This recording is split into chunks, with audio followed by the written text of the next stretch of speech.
Japan and China. There is a conflict brewing between the two nations. Let's start from the beginning. Japan's first female prime minister took office just recently in October, and then the Chinese president met with her in Seoul.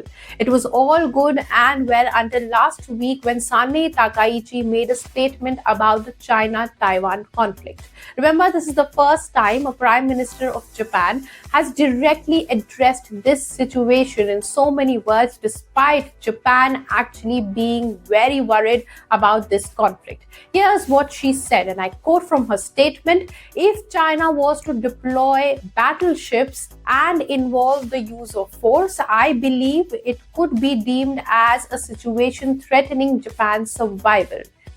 So what does this mean? With this, she meant if China would deploy battleships to hurt Taiwan, Japan would allow its military to use force. Now, this made China furious. Beijing saw the Taiwan remarks as crossing the red line. The Chinese consul general in Osaka made threatening comments against her, leading to a diplomatic row that neither side has de-escalated despite multiple protests and summons of ambassadors. Economically, Japan is taking a heavy hit too. China has imposed multiple punitive steps, issuing travel advisories that caused massive cancellation of Chinese tourists to Japan, halting seafood imports, citing inspection concerns, suspending Japanese firm releases, and other cultural freezes.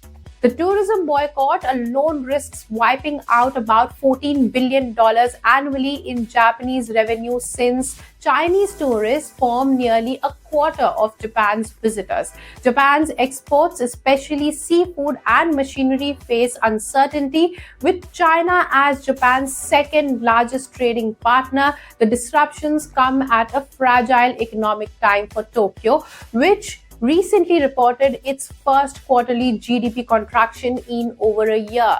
Yet, China itself is also facing risks. The travel ban hurts Chinese tourism-related businesses and damages bilateral trade ecosystems. More broadly, China's coercive tactics risk alienating regional and global partners wary of instability.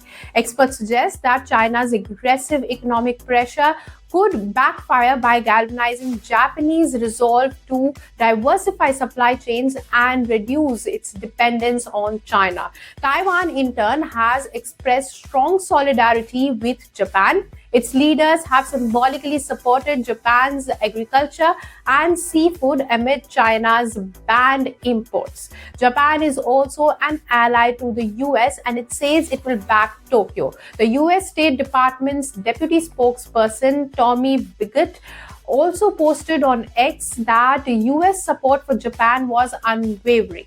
Politically, the crisis is strengthening Takaichi's position domestically. Her firm stance resonates with conservatives and centrists alarmed by China's military assertiveness in East Asia. The confrontation reinforces her arguments for boosting defense spending and securing Japan's strategic autonomy. If you like this video, then like, share and subscribe to ET Now.